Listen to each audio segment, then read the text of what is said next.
السلام علیکم friends, welcome to my channel novel studio official. کیسے ہیں آپ لوگ؟ امید ہے آپ لوگ خیریت سے ہوں گے۔ آج ہم شروع کریں گے تو رنگ چاہتوں کا ناول کی 8ویں کیس۔ تو چلیں جلدی سے شروع کرتے ہیں۔ شروع کرنے سے پہلے میرے چینل کو لائک اور سبسکرائب ضرور کر دیجیے گا۔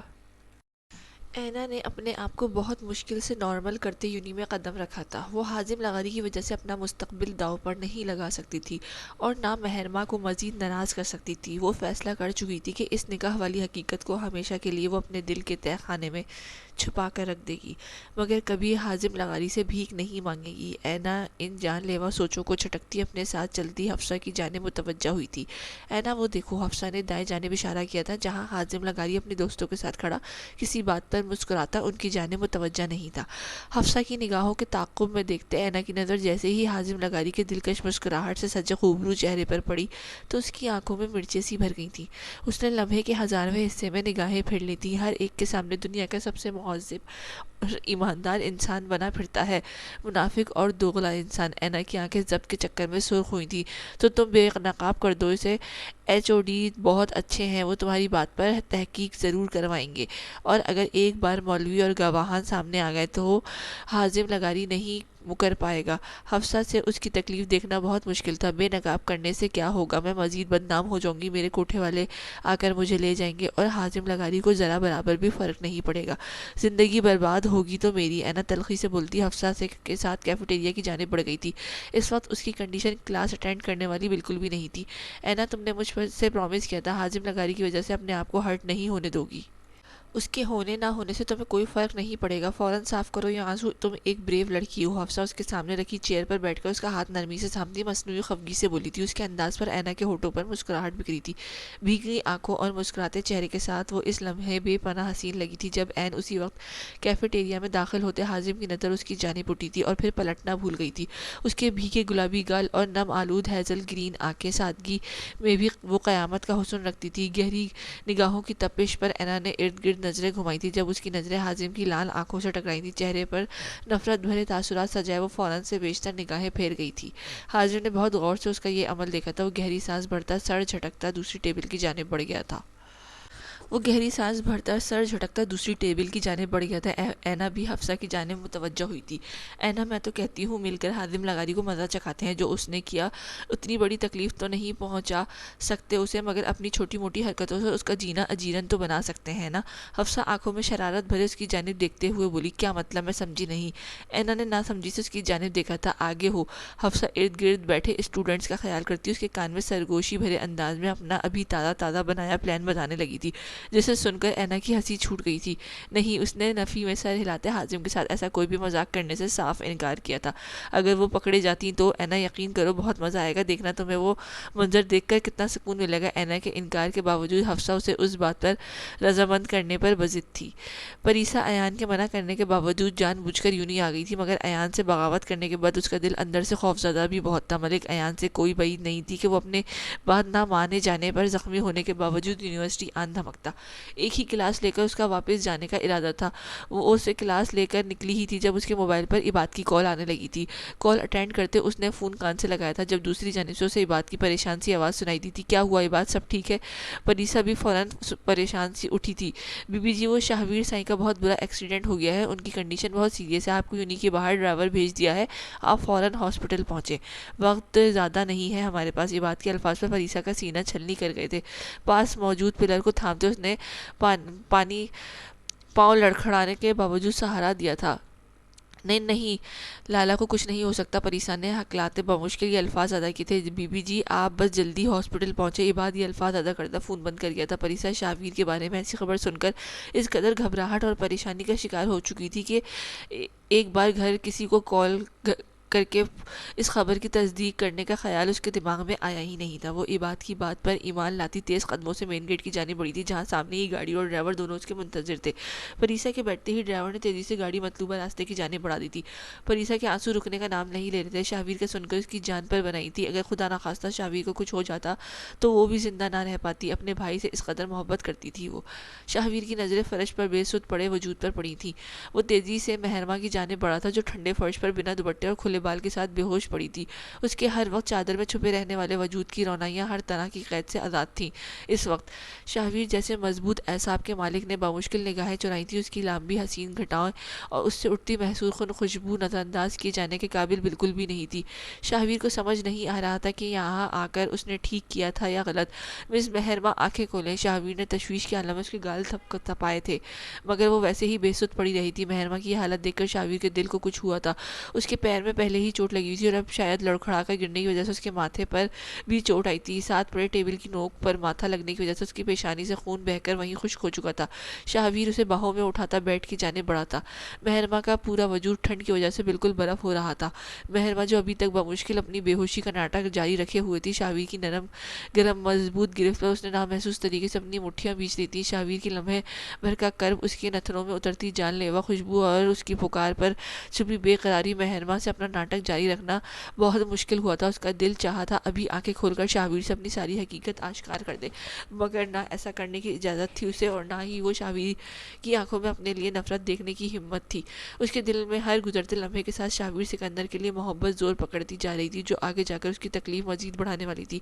اس لیے مہرباں جلد از جلد یہ سارا معاملہ ختم کر کے شاہویر کی زندگی سے بہت دور جانا چاہتی تھی۔ اس نے آج یہ جو سارا ڈرامہ کیا ہی اسی لیے تھا کہ شاہویر کو کسی طرح سے اپنے حصول کے جال میں پھنسا سکے، اور یہ سب کرتے اس نے پورے وجود میں انگارے لوٹ رہے تھے۔ اپنے اندر لگی آگ پر قابو پاتے وہ شاہویر کے سامنے اپنے آپ کو نارمل رکھنے کی پوری کوشش کر رہی تھی، جس کی جان لیوا قربت پر اس کے دل کی دھڑکنیں تیزی سے تیز تر ہوتی جا رہی تھی۔ یہ پل مہرباں کے لیے بہت کسی قیامت سے کم نہیں تھا۔ شاہویر نے اس پر کمبل ڈالتے اسے پوری طرح کور کر دیا تھا۔ شاہویر سکندر کی یہی مضبوط کردار ہی مہرباں کو اس کا دیوانہ بناتا تھا۔ وہ اس کی بے خبری اور تنہائی کا فائدہ اٹھا سکتا تھا، مگر اس نے تو مہرباں کو اپنی نامحرم نگاہوں سے بھی ڈھک دیا تھا۔ مہرباں آنکھیں کھولیں۔ شاہویر نے ایک بار اسے پھر پکارا تھا، اس کے بھاری فکر سے چور دلکش لہجے میں اپنے نام کی پکار سن کر مہرباں تو موت سے بھی اٹھ جاتی ہے تو پھر صرف بے ہوشی کا ایک ناٹک تھا۔ مہرباں نے بنا سوچے سمجھے پٹ سے آنکھیں کھول دی تھی۔ جب اسی لمحے شاہویر رخ موڑتا ڈاکٹر کو کال ملانے لگا تھا، اس نے مہرباں کو آنکھیں کھولتے نہیں دیکھا تھا۔ بلیک 3 پیس سوٹ میں ملبوس چوڑی پشت اس کی جانب موڑے وہ فکر مندی سے ڈاکٹر کو کال کر رہا تھا۔ اسی لمحے اسے ذرا بھی اس بات کی پرواہ نہیں تھی کہ اگر کسی نے اسے یہاں ایک تنہا لڑکی کے فلیٹ میں دیکھ لیا تو اس کا امیج کتنا خراب ہو سکتا ہے۔ اسے اسی لمحے صرف بیڈ پر بے ہوش و خرد سے بیگانہ لڑکی کی فکر تھی، جس کی پیشانی پر جمع خون شاہویر سکندر کے لیے تکلیف کا باعث بن رہا تھا۔ نہ جانے کتنے ہی لمحے مہرباں اسے دیوانہ وار نگاہوں سے دیکھتی رہی تھی۔ کوئی شخص اسے اپنی لائف میں اتنا پیارا بھی لگ سکتا تھا، اس نے کبھی نہیں سوچا تھا، مگر اس کی زندگی کا سب سے بڑا المیہ ہی یہی تھا کہ وہ اسی پیارے شخص کی زندگی کا سب سے بڑا دھوکہ دینے والی تھی۔ سر، مہرباں نے اپنے اندر کی کیفیت سے گھبرا کر کمزور آواز میں شاہویر کو پکارا تھا۔ شاہویر اس کی آواز پر فوراً اس کی جانب مڑتا قریب آیا تھا۔ مہرباں، آپ ٹھیک ہیں؟ کیا ہوا آپ کو؟ شاہویر اس کی لال پڑتی رنگت کو جانب بغور دیکھتا اس سے مخاطب ہوا تھا، جس کی پیشانی پر آیا کٹ معمولی بالکل بھی نہیں تھا۔ مہرباں اپنا یہ ناٹک بھی پورے دل سے کر رہی تھی۔ یہی وجہ تھی کہ شاہویر جیسا ذہین شخص بھی اس کے فریب کو سمجھنے میں ناکام ہو رہا تھا، لیکن وہیں اس کا ایک ریزن یہ بھی تھا کہ مہرباں کی نگاہوں میں شاہویر کے لیے جذبے سچے تھے، جس کی وجہ سے اس کا اصلی چہرہ نہیں دیکھ پا رہا تھا۔ سر، وہ پیر پر چوٹ کی وجہ سے لڑکھڑا کر گر گئی تھی، ماتھے پر ٹیبل سے چوٹ لگنے کی وجہ سے شاید بے ہوش ہو گئی تھی۔ مہرباں نے نظریں نیچی کیے، مجرمانہ انداز میں اپنی فرضی بے ہوشی کا ناٹک بتایا تھا، کیونکہ خود پر جمی شاہویر کی گہری نظروں سے خوفزدہ کر رہی تھی۔ کہیں وہ اس کی چوری پکڑ تو نہیں چکا تھا، اور اگر اس کو پتہ چل جاتا کہ وہ اسے بیوقوف دیوانی لڑکی نے خود ٹیبل پر اپنا سر پھوڑا ہے تو نہ جانے کیا ہوتا۔ فرسٹ ایڈ باکس کہاں ہے؟ شاہویر اس کی گھبراہٹ پر خوف سے سرخ پڑتی منموہنی صورت دیکھ کر انتہائی سنجیدگی سے بولا تھا۔ اٹس اوکے سر، میں اب ٹھیک ہوں، میں خود۔ مہرباں نے جھجک کر انکار کرنا چاہا، مگر شاہویر کی گھورنے پر اس نے باقی کی بات منہ میں ہی رہ گئی تھی۔ اس نے خاموشی سے سائڈ ٹیبل کی جانب اشارہ کیا تھا۔ شاہویر دراز سے باکس نکالتا واپس اس کے قریب آیا تھا۔ مہرباں کوہنیوں کے بل تکیے کے سہارے اٹھ بیٹھی تھی، اس کا دل بری طرح دھڑک رہا تھا۔ شاہویر کے چہرے پر چھائی سنجیدگی اور سرد تاثرات مہرباں کے حلق تک خشک کر گئے تھے۔ ہاتھ پیروں کی لرزش تو ویسے بھی شاہویر سکندر کے سامنے اب عام بات ہو چکی تھی۔ آپ کے فادر کا کیا نام ہے؟ شاہویر بیڈ کے قریب کرسی رکھ کر اس کے مقابل برجمان ہوتا اس سے مخاطب ہوا تھا، جبکہ متفکر سی نگاہیں اس کی پیشانی پر آئے کٹ کا جائزہ لے رہی تھی۔ شاہویر اس سے چند قدموں کے فاصلے پر تھا۔ آج پھر وہ کل کی طرح اس کے قریب تھا۔ مہرماں کی دھڑکنوں کا شور لمحہ بہ لمحہ بڑھتا جا رہا تھا۔ اس کے سوال پر مہرماں کی آنکھوں میں نفرت کی لہر سی دوڑ گئی تھی، جسے پلکوں کی گھنیری بار تلے چھپاتے وہ خشک لبوں پر زبان پھیر گئی تھی۔ اس شخص کی ایک نگاہ اس کی دنیا تہہ بالا کر جاتی تھی، اور اب تو وہ اس کے سامنے بیٹھا اس کی جانب پوری طرح متوجہ تھا، اور یہ موقع پیدا کرنے والی بھی وہی تھی، احمد حنان۔ مہرماں نے بہت سوچ کر جواب دیا تھا، آپ کو ہمیشہ سے ایسے ہی چھوٹے کھانے کی عادت ہے، یا یہ سب ابھی سے سٹارٹ ہوا ہے؟ شاہویر نے انتہائی سکون سے بولتے لمحے بھر کو مہرماں کے پیروں تلے سے زمین کھینچ لی تھی۔ اس کی بات پر مہرماں نے جھٹکے سے اس کی جانب دیکھا تھا، مگر وہ پورے انہماک سے روئی پر ڈیٹول لگا کر اس کے زخم کے ارد گرد جمع خون صاف کر رہا تھا۔ کیا مطلب سر؟ میں سمجھی نہیں۔ مہرماں کو اب محسوس ہو رہا تھا کہ شاہویر کے سامنے یہ چھوٹا سا ناٹک کر کے بھی کس بری طرح پھنس سکتی تھی۔ اس میں نہ سمجھنے والی کون سی بات ہے مس مہرماں؟ کل سے آپ کو 2 بار چوٹ لگ چکی ہے، اور میں یہ آپ کی دوسری بار بینڈیج کر رہا ہوں۔ اتنا مہنگا ڈاکٹر ملنے پر آپ چوٹ پر چوٹ لگوائے جا رہی ہیں۔ شاہویر کی بات پر مہرماں کی لرزتی پلکیں اس پر ٹک گئی تھیں۔ بھلا اتنے سیریس لہجے میں کون مذاق کرتا ہے؟ مہرماں کی جان حلق کو آ گئی تھی، لیکن شاہویر کے الفاظ کی نسبت اس کے سنجیدہ چہرے سے اس بات کا اندازہ لگانا اب بھی مشکل تھا کہ وہ سیریس ہے یا مذاق کر رہا ہے۔ اس کی بات میں کوئی گہرا طنز چھپا تھا، یا وہ یہ بات عام انداز میں ہی بولا تھا؟ اس کی چوٹ پر ڈیٹول لگانے سے مہرماں کے درد سے سسکاری نکلی تھی، مگر ہونٹ بھینچے وہ اپنا درد دبا گئی تھی۔ شاہویر اس کے یہ عمل بہت غور سے دیکھا تھا۔ اس سے کوئی عام لڑکی کی بالکل بھی نہیں لگی تھی، کچھ تو خاص تھا اس میں۔ شاہویر کو ہمیشہ وہ باقی لڑکیوں سے بالکل منفرد لگی تھی۔ I am sorry sir. مہرماں اس کی بات کا جواب میں یہی کہنا ہی مناسب لگا تھا۔ Sorry for what? شاہویر بھوے اٹھائے اس کی آنکھوں میں جھانکتے ہوئے بولا تھا۔ وہ آپ کو تکلیف ہوئی؟ مہرماں جزبز ہوئی تھی۔ محترمہ، جو لوگ اور کام مجھے تکلیف دیں میں خود کو ان سے کوسوں دور رکھنا پسند کرتا ہوں، اور اس کام میں بھلا مجھے کیا تکلیف ہونی؟ شاہویر اس کے ماتھے پر بینڈیج لگاتا پیچھے ہٹاتا۔ اس کی بات پر مہربانہ سے خفگی سے گورا تھا۔ نرمی سے کسی بات کا جواب دینا تو شاید سیکھا ہی نہیں تھا اس اکھڑ شخص نے۔ تھینکس، مہربان نے دھیمے لہجے میں شکریہ ادا کیا تھا، جس کے جواب میں شاہویر نے صرف سر ہلانے پر ہی اکتفا کیا تھا۔ سر، کیا میں آپ سے ایک بات پوچھ سکتی ہوں؟ مہربان نے ہاتھوں کی انگلیاں مروڑتے بمشکل جملہ ادا کیا تھا، کیونکہ پہلے تو اسے یہی امید تھی کہ شاہویر اسے منع کر دے گا، اور اگر اجازت دے بھی دی تو جو بات وہ پوچھنے والی تھی اس کا جواب ملنا بھی مشکل تھا، مگر ڈانٹ ضرور پڑ جانی تھی۔ جی فرمائیں۔ شاہویر اس کے ملازمہ کے آنے کا ویٹ کرنے لگا تھا۔ اس کی امپورٹنٹ میٹنگ تھی، اسے جلد از جلد نکلنا تھا، مگر وہ مہرماں کو یوں اکیلے چھوڑ کر بھی نہیں جا سکتا تھا۔ شاہویر نے موبائل پر نظریں گاڑے بہت ہی مصروف انداز میں اسے جواب دیا تھا۔ کیا آپ میرڈ ہیں؟ مہرماں نے آخر کار وہ بات پوچھ لی تھی جس نے نہ جانے کب سے اس کے ضمیر کو ملامت کر رکھا تھا، اور یہ بات سوچ کر اس کے دل میں بے چینی سی بڑھ جاتی تھی۔ آفس میں 2-3 لوگوں سے پوچھنے پر بھی اسے اس بات کا جواب نہیں ملا تھا۔ شاہویر نے موبائل سے نظر اٹھا کر اچنبھے سے اس کی جانب دیکھا تھا، جیسے سماعتوں پر یقین نہ کر پا رہا ہو کہ سوال مہرماں نے ہی اس سے پوچھا ہے۔ مہرماں اس کے انداز پر شرمندہ سی ہوتی چہرہ جھکا گئی تھی۔ جی میرڈ بھی ہوں، اور 5 بچے بھی ہیں میرے۔ شاہویر موبائل پاکٹ میں رکھ کر اس کی جانب پلٹتا بھرپور سنجیدگی سے بولا تھا۔ اس کی بات پر مہرماں نے ہم کی طرح اس کی جانب دیکھا تھا۔ اسے تو لگا تھا وہ میرڈ نہیں ہے۔ شاہویر کسی اینگل سے بھی اسے 5 بچوں کا باپ تو بالکل بھی نہیں لگتا تھا۔ مہرماں کی ہونک شکل دیکھ کر شاہویر کے ہونٹوں پر محسوس کن مسکراہٹ بکھر گئی تھی، مگر پھر فوراً سنجیدہ ہوتے وہ باہر سے آتی ملازمہ کی جانب متوجہ ہوا تھا۔ مہرماں اسے اتنی جلدی واپس جانے نہیں دینا چاہتی تھی۔ وہ بیڈ سے اٹھی تھی، اس کے پیر میں ابھی بھی بہت تکلیف تھی۔ وہ چند ہی قدم بڑھا پائی تھی جب زور سے لڑکھڑانے کی وجہ سے وہ منہ کے بل دوبارہ زمین بوس ہونے کو تھی کہ شاہویر تیزی سے اس کے قریب آتا گرنے سے پہلے ہی اسے اپنے حصار میں لے گیا تھا۔ شاہویر کا ایک بازو مہرماں کی کمر پر ہے تھا، جبکہ دوسرے ہاتھ سے اس نے مہرماں کی کلائی تھام رکھی تھی۔ مہرماں جو اس بات کو سچ میں منہ کے بل گرنے والی تھی، شاہویر کی مضبوط لمس پر اس کا دل اچھل کر حلق میں آن پہنچا تھا۔ اس کی بے ترتیبی ہوتی سانسیں اس کے قابو سے باہر ہوئی تھی۔ شاہویر کو خود سے اٹھتی محسوس کن خوشبو سے اپنے ساتھ باندھنے لگی تھی۔ یہ لمحہ مہرماں کے لیے جاں گزیر تھا۔ Are you okay? آپ کو کس نے کہا تھا وہاں سے اٹھنے کو؟ شاہویر کڑے تیوروں کے ساتھ گویا ہوا تھا۔ وہ مہرماں منمنا کر رہ گئی تھی۔ اس نے شاہویر سے فاصلہ برقرار رکھنے کے لیے اس کا حصار کو توڑ دیا تھا۔ شاہویر نے گہری نگاہوں سے اس کی خفت اور شرم سے لال پڑتے چہرے کی جانب دیکھا تھا۔ مہرماں کو آج شاہویر کے انداز کافی بدلے سے لگنے لگے تھے۔ وہ جو چاہتی تھی بالکل ویسے ہی۔ شاہویر اسے واپس بیڈ پر بٹھاتا بنا ایک لفظ بھی ادا کیے وہاں سے نکل گیا تھا۔ مہرماں کی نگاہیں دروازے پر ٹک گئی تھی۔ 2 دن کے اندر مجھے اس لڑکی کا سارا بائیو ڈاٹا چاہیے۔ شاہویر گاڑی میں بیٹھتا اپنے خاص آدمی کو ہدایت سے دے گیا تھا۔ پریسا ڈرائیور کے ساتھ مطلوبہ ہاسپٹل پہنچی تھی، جہاں عباد کے مطابق شاہویر کو لایا گیا تھا۔ پریسا کا پورا وجود کانپ رہا تھا، اس سے اس وقت چلنا محال ہو رہا تھا۔ جیسے ہی ڈرائیور نے آئی سی یو کی جانب ایک پرائیویٹ وی آئی پی روم کی جانب اشارہ کیا، پریسا کی آنکھوں میں حیرت کے ساتھ ساتھ تشویش بھی واضح ہوئی تھی۔ اگر شاہویر کا اتنا سیریس ایکسیڈنٹ ہوا تھا تو پھر اسے یہاں روم میں کیوں رکھا گیا تھا؟ دل میں خوف اور خدشات لیے پریسا باہر کھڑے گارڈ کو دروازہ کھولنے پر لرزتے قدموں کے ساتھ اندر داخل ہوئی تھی۔ اس کا پورا چہرہ آنسو سے بھیگا ہوا تھا، مگر جیسے ہی اس کی نظر سامنے بیڈ پر تکیے سے ٹیک لگائے بیٹھے وجود پر پڑی، اس کی آنکھوں میں ہر چیز گم گئی تھی۔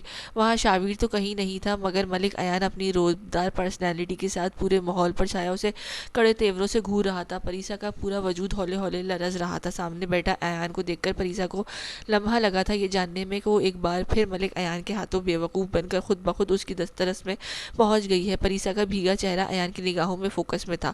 اس نے ملک ایان کی بات نہیں مانی تھی، جس کے اتنا سزا تو بنتی ہی تھی۔ آپ نے اتنا گھٹیا جھوٹ بول کر دھوکہ دیا، دھوکے سے بلایا مجھے یہاں، آپ لالا کے بارے میں ایسا سوچ بھی کیسے سکتے ہیں؟ پریسا کے دل کو ابھی تک کسی صورت سکون نہیں ملا تھا، وہ وہیں سے واپس پلٹ جانا چاہتی تھی، مگر ایان کو اس کے اتنے گھٹیا مذاق پر بخشنے کا بھی دل نہیں چاہا تھا اس کا۔ وہ ایان کے قریب آتی تیش کے عالم میں بولی تھی، غصے اور شدید غم کی وجہ سے اس کا چہرہ بالکل لال ہو چکا تھا۔ پھولے نتنوں کے ساتھ وہ ایان کو ناراضگی سے گھور رہی تھی۔ جواباً ایان نے بھی تیور میں کچھ کم خطرناک نہیں تھے۔ پریسا نے اس کی بات نہ مان کر ماسک کو اس پر ترجیح دی تھی، جو ایان کے نزدیک کسی بھی طرح پریسا کی سیکیورٹی کا اہل نہیں تھا۔ صرف سوچنا تو بہت عام سی بات ہے، وقت آنے پر میں ایسا کروا بھی سکتا ہوں۔ ایان پریسا کا اپنے سامنے یہ نیا روپ انتہائی دلچسپی سے دیکھتے ہوئے بولا تھا۔ جو لڑکی اس کے مقابل آتی تھر تھر کانپنے لگتی تھی، آج وہ اپنے بھائی کی وجہ سے اس کے آگے شیرنی بنی کھڑی تھی۔ ایان کی شفقت بھرے جواب پر پریسا نے نفی میں سر ہلاتے افسوس بھری نگاہوں سے اس کی جانب دیکھا تھا۔ ہر بار میں آپ کے اس چہرے کے فریب میں آ کر دھوکہ کھا جاتی ہوں، مگر لالا بالکل ٹھیک کہتے ہیں، آپ میں انسانیت بالکل ختم ہو چکی ہے۔ آپ کو اپنے بدلے اور انتقام کے آگے کچھ دکھائی ہی نہیں دیتا۔ آپ جو کچھ کر رہے ہیں ایک دن ضرور پچھتائیں گے اس پر۔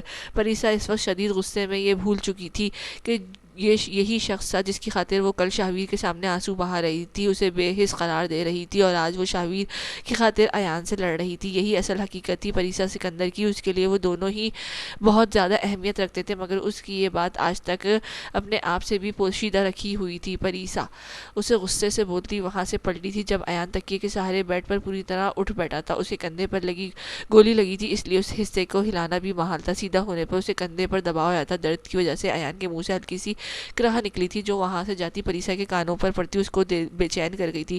پریسا ایک جھٹکے سے پلٹی تھی اور ایان کو تکلیف میں دیکھ کر بھاگ کر قریب آئی تھی۔ کندھا ہلانے کی وجہ سے زخم پر لگی بینڈیج پر خون کے نشان واضح ہوئے تھے۔ آپ ٹھیک ہیں؟ آپ کو درد ہو رہا ہے؟ میں ڈاکٹر کو بلاؤں؟ آپ کو گولی لگی ہے، تھوڑی دیر کے لیے تو سکون سے بیٹھ جائیں، پریسا اسے ڈپٹتے ہوئے خفگی سے بولی تھی۔ وہ اچھے سے جانتی تھی کہ خود کو تکلیف پہنچانا ایان کا سب سے پسندیدہ عمل تھا۔ پریسا ابھی چند سیکنڈ پہلے بولے جانے والے اپنے الفاظ بھلائے فکر مندی سے اس کے قریب آئی تھی۔ اتنی دیر میں اسے اب خیال آیا تھا کہ ایان کو گولی لگی تھی جو اس نے کل شاہویر کو بچاتے ہوئے ہی کھائی تھی، پھر بھلا وہ اس شخص کو کیسے نقصان پہنچا سکتا تھا جس کے لیے اس نے اپنا خون بہایا تھا۔ آپ پلیز اس کندھے پر زور مت دیں، آپ کا خون نکل رہا ہے، اس طرح مزید زخم خراب ہو جائے گا۔ پریسا بے دہانی میں اس کے قریب آن کھڑی ہوتی، اس کے بازو پر ہاتھ رکھتے پریشان زدہ لہجے میں اس سے مخاطب ہوئی تھی، مگر سامنے بیٹھا دنیا کا ضدی ترین شخص ملک ایان تھا۔ پریسا کی التجا کو کسی کھاتے میں ڈالا ہی نہیں تھا، کیونکہ اس کے کانوں میں ابھی تک پریسا کے کچھ دیر پہلے کی کہی باتیں ہی گھوم رہی تھی۔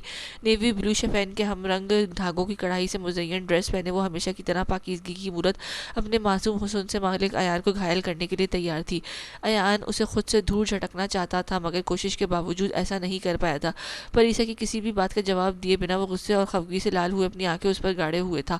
پریسا نے اس کی آگ اگلتی نگاہوں کی تپش پر گھبرا کر دور رہنا چاہا، مگر اس سے پہلے ہی اس نے ارادہ بھاپتے ایان اس کی کلائی کی گرفت میں لیتے اپنی جانب کھینچ چکا تھا۔ پریسا اس حملے کے لیے بالکل قطعاً تیار نہیں تھی، سیدھی اس کے چوڑے سینے سے ٹکرائی تھی۔ کہا تھا، کیا کہا تم نے؟ انسانیت نہیں ہے مجھ میں؟ شاہویر سکندر کا زندہ ہونا اور سکندر پیلس کی باسیوں کو سکون سے زندگی گزارنا میرے اندر ابھی بھی باقی انسانیت کا ثبوت ہی ہے۔ اگر انسانیت ختم ہو جاتی تو تمہارا خاندان اور تمہارے لوگ نہ جانے کب کے ختم ہو چکے ہوتے، اور رہی بات آگے جا کر پچھتانے کی، تو میرے پاس میری زندگی میں کچھ ایسا ہے ہی نہیں جسے کھو کر مجھے پچھتانا پڑے۔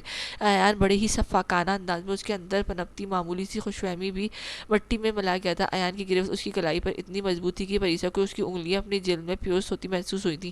آپ کا زخم خراب ہو جائے گا، پلیز ایسا مت کریں۔ پریسا کی آنکھوں میں نمی اتر آئی تھی، وہ اس کی گرفت سے کلائی آزاد کروانے کی ناکام کوشش کرتی ایان کی جانب سے گریز برتتی میں بنائی تھی. اسے اس وقت اپنی تکلیف سے زیادہ ایان کی فکر ہو رہی تھی. اوپر سے ایان کی نزدیکی الگ اس کے حواس باختہ کیے دے رہی تھی. ایان کا چہرہ اس کے چہرے سے زیادہ دور نہیں تھا. اس کی گرم سانسیں پریسا کا چہرہ جھلسا رہی تھی، مگر ایان کا اس وقت نہ خود پر اور نہ ہی اپنے آپ پر رحم کرنے کا کوئی موڈ تھا. پریسا سکندر بند کرو یہ فضول کا دکھاوا. میں اچھے سے سمجھتا ہوں میری تکلیف سے تم لوگوں کو کتنا فرق پڑتا.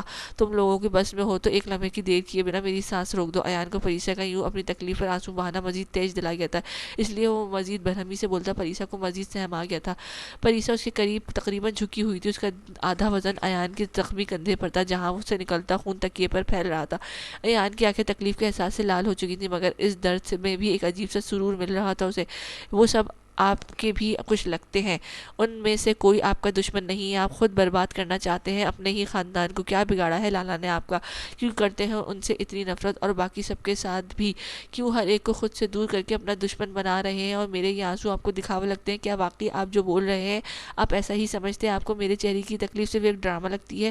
آپ تو میری سوچ سے بھی زیادہ کٹھور اور بے حس نکلے ہیں. آپ جو یہ سب میرے ساتھ کر رہے ہیں، یاد رکھے گا زندگی میں کبھی معاف نہیں کروں گی. پریسا بھی مزاحمت ترک کرتی اس کی جانب دیکھتی، خفگی بھرے لہجے میں بولتی. آخر میں روحان سی ہوئی تھی. اس کی نرم گرم سانسیں ایان کے چہرے سے ٹکراتی اس کی ہمیشہ کے لیے دل میں دفن کیے جذبات کو جگانے لگی تھی. میری زندگی کی سب سے قیمتی ہستی چھینی ہے انہوں نے مجھ سے، کیسے چھوڑ دوں انہیں بھی وہ تکلیف برداشت کرنی ہوگی جو انہوں نے مجھے دی ہے. اگر میرے لیے تمہاری یہ فکر دکھاوا نہیں ہے تو پھر مانو گی میری بات. وعدہ کرتا ہوں کبھی خود کو تکلیف نہیں پہنچاؤں گا. ہمیشہ پریسا کے وجود کو جھٹلانے والا اس وقت اس کی ذرا سی قربت اور توجہ پر موم کی طرح پگھلتا اپنا اوپر چڑھایا گیا بے بسی کا خول اتارتا انتہائی نرمی سے بولا تھا. پریسا اس کی آنکھوں میں بدلتے جذبات کا رنگ دیکھ کر ٹرانس کی کیفیت میں سرا جذبات میں ہلا گئی تھی. میری بیوی بن کر ہمیشہ ہمیشہ کے لیے میری دسترس میں آ جاؤ. ایان نے ایک بار پھر پریسا کے سامنے زندگی کے سب سے مشکل فیصلہ رکھ دیا تھا. ایان کی بات پر پریسا کا طلسم ٹوٹ گیا تھا. ایان کے قریب جانے کا مطلب تھا اپنے پورے خاندان اور خاص کر شاہویر کو ہمیشہ ہمیشہ کے لیے کھو دینا، جو کہ وہ مر کر بھی نہیں کر سکتی تھی. پریسا بنا کچھ بولے ایان کی ڈھیلی پڑتی گرفت سے نکل گئی تھی. ایان کی اس بات نے اس کے زخمی دل کو مزید لہو لہان کر دیا تھا. بہت مشکل سے سنبھالا ہے اس دل کو، ایک بار پھر ٹکڑوں میں بکھر گیا تھا. سکندر حویلی کا ہر شخص منافقت کر کے اس کا الزام میرے سر ڈال دیتا ہے. میں کم از کم اپنے جذبات میں کلیئر تو ہوں. نہ نفرت بھی سرعام کرتا ہوں اور محبت بھی. دوغلا پن نہ میں نے سیکھا ہے اور نہ ایسے لوگ مجھے پسند ہیں. ایان ہونٹوں پر تلخ مسکراہٹ سجائے پریسا کو مزید شرمندہ کر گیا تھا. آپ کا کندھے سے بہت زیادہ خون بہ رہا ہے. پریسا اس کی تلخ ترین باتوں کو خاموشی سے پیتی بے حد پریشانی سے اس کے خون آلود بینڈیج کو دیکھ رہی تھی. تم جا سکتی ہو یہاں سے، باہر ڈرائیور موجود ہے، تمہیں تمہاری یونٹ ڈراپ کر دے گا. ایان نے ہونٹ بھیجتے اس کی جانب سے رخ موڑ لیا تھا. پریسا نے دکھ بھری نظروں سے اسے اس دنیا جہاں کے سنگدل شخص کو دیکھا تھا جو اسے اپنے قریب لاتا بھی خود تھا اور پھر اتنی ہی بے دردی سے خود سے دور بھی کر دیتا تھا. پریسا آنکھوں میں نمی بھری وہاں سے نکل گئی تھی، کیونکہ وہ جتنی دیر وہاں رکتی جانتی تھی ایان اتنی ہی دیر خود کو اس تکلیف میں رکھتا. ان دونوں کا قریب رہنا ہی ایک دوسرے کے لیے ہی تکلیف کا باعث تھا. حفصہ انسان بنو، اگر پکڑے گئے تو اس فضول انسان نے چھوڑنا نہیں ہمیں. اینا اسے مسلسل باز رکھنے کی کوشش کر رہی تھی، مگر حفصہ اینا دونوں ہمیشہ کی طرح کرائم پارٹنر نہیں تھی. اکثر ہاسپٹل میں بھی دونوں لڑکیوں کو لڑکا بن کر ڈرانے اور اسی طرح کی الٹی سیدھی حرکتوں میں ملوث رہتی تھی. اینا نے کبھی اسے نہیں روکا تھا، بلکہ ہمیشہ دونوں برابر کی شریک رہی تھی، مگر اس بار معاملہ حازم لغاری کا تھا، اس لیے اینا اسے مزید کوئی بھی پنگا لینے سے گھبرا رہی تھی. اینا کچھ نہیں ہوگا، تم آؤ تو صحیح. ابھی اس حازم لغاری کے دانت اندر اور زبان باہر کروا. حفصہ کی بات پر اینا کی نظر اپنے دوستوں کے ساتھ کسی بات پر کہکا لگاتے حازم پر پڑی تھی، جس کی بانچیں آج پہلے سے بھی زیادہ کھلی ہوئی تھی. اس کی مصیبت اور اذیت میں مبتلا کر کے وہ خود بھلا اتنے سکون سے کیسے رہ سکتا تھا؟ اینا اس خیال کے آتے ہی حفصہ کو روکنے کے بجائے اس کے ساتھ بولی تھی، اے چھوٹو ادھر آؤ. حفصہ نے کیفیٹیریا کے اندرونی حصے میں آ کر پلر کے پیچھے کھڑے کھوتے کیفے کے ہر دل عزیز ویٹر کو آواز لگائی تھی.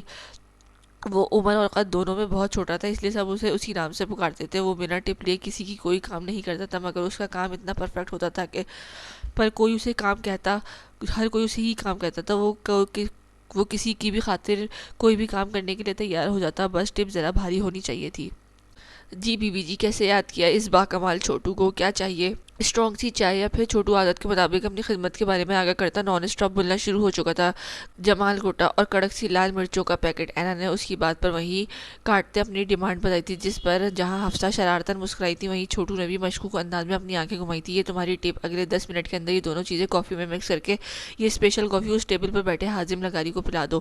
اینا کی خونخوار نگاہیں حازم کے مسکراتے وجیح چہرے پر جمی ہوئی تھی. چھوٹو کی تو اینا کی جانب سے بڑھائی گئی نوٹوں کی گڈی دیکھ کر ہی نیت بدل گئی تھی. بی بی جی آپ فکر ہی مت کریں اور آرام سے اپنی سیٹ پر بیٹھ کر میرے کمالات دیکھیں۔ چھوٹو ان دونوں کو تسلی دیتا اپنی جانب بھاری کرتا اندر کی جانب بڑھ گیا تھا۔ مہرماں بیڈ پر ہی آنکھیں مودے لیٹی تھی جب موبائل کی بیل کی آواز نے اس کی توجہ اپنی جانب کھینچی تھی۔ شاہویر سکندر کے خیالوں میں ڈوبی مہرماں کا طلسم ٹوٹا تھا۔